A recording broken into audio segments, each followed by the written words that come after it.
कामयार इस रात उस कदर निशे में धत था कि उसके हाथ स्टीयरिंग पर कांप रहे थे। आंखें बोझल और ज़हन मफलूज हो चुका था। गाड़ी चलाना उसके बस में नहीं रहा था। ऐसे में फारिया ने, जो खुद को इसकी खैर ख्वाह जाहिर करती थी, उसे घर छोड़ने का फैसला किया। दूसरी तरफ एरा दरवाजे पर खड़ी मुसलसल घड़ी देख रही थी। दिल में बेचैनी थी, आंखों में सवाल, और दिल किसी उन्होंने के खौफ से धड़क रहा था। जैसे ही गाड़ी घर के सामने रखी और आयरा की नज़र फारिया और कामयार पर पड़ी, उसके वजूद में आग सी लग गई। तुम बाज क्यों नहीं आते? आयरा की आवाज़ कांप रही थी, मगर अल्फाज जहर में डूबे हुए थे। कितनी ढीठ हो तुम! कामयार ने तुम्हारे साथ किया कुछ नहीं किया, फिर भी तुम उसके पीछे दम हिलाती फिर रही हो। फारिया का चेहरा गुस्से से सरख हो गया। वो तड़प कर बोली, एक्सक्यूज मी, मुझे उसने पार्टी एंजॉय करने के लिए खुद पुक किया था। अगर वो तुमसे शादी करके खुश नहीं है तो उसमें मेरी क्या गलती? तुमने ही इस पर यकीन नहीं किया, तुमने ही उसे धोखा दिया। ये अल्फाज आयरा के दिल पर खिंजर बनकर लगे। अगले ही लम्हे उसका हाथ उठा और फारिया के गाल पर जोरदार थप्पड़ पड़ा। फारिया लम्हा भर के लिए साकित रह गई, मगर अगले ही लम्हे उसकी उना जाग उठी। उसने आयरा को जोर से धुका दिया। एरा का सिर दीवार से टकराया और वो वहीं जमीन पर बेहोश हो गई।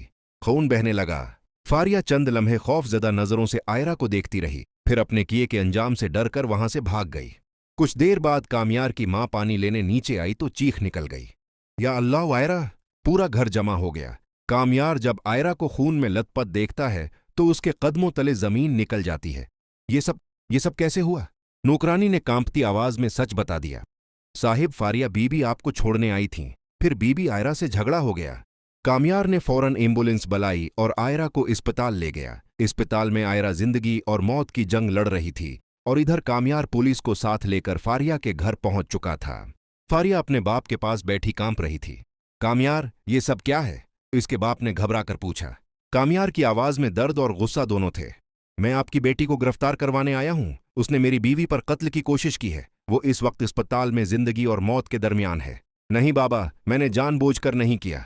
फारिया रो पड़ी, मगर कामयार ने कड़वी आवाज में कहा, तुम नफरत के उस दर्जे तक गर गई हो कि आयरा को मारने पर तल गई थीं। पुलिस फारिया को ले गई और कामयार वापस अस्पताल पहुंचा। आयरा की फैमिली पहले ही वहां मौजूद थी। जैसे ही कामयार आयरा के कमरे की तरफ बढ़ा, आयरा के बाप इरफान साहब ने उसे रोक लिया। रख जाओ कामयार, आज मेरी बेटी इस हाल में तुम्हारी वजह से है। तुमसे शादी करना उसकी जिंदगी का सबसे बड़ा गलत फैसला था। उसने हम सबको छोड़ा और तुमने उसे अपनी अय्याशियों का साला दिया। कामयार खामोश खड़ा रहा, नजरें झक्की हुईं जैसे वाकई मुजरिम हो। इतने में डॉक्टर बाहर आए। परेशान ना हूं, मरीजा अब खतरे से बाहर है। कामयार की आंखों में आंसू आ गए। क्या मैं आयरा से मिल सकता हूं? डॉक्टर ने इजाजत दे दी, मगर इरफान साहब ने सख्ती से मना कर दिया। इस रात कामयार बिखरा हुआ इंसान बन चुका था। वो शहर की सुनसान सड़कों पर आवारा फिर रहा था।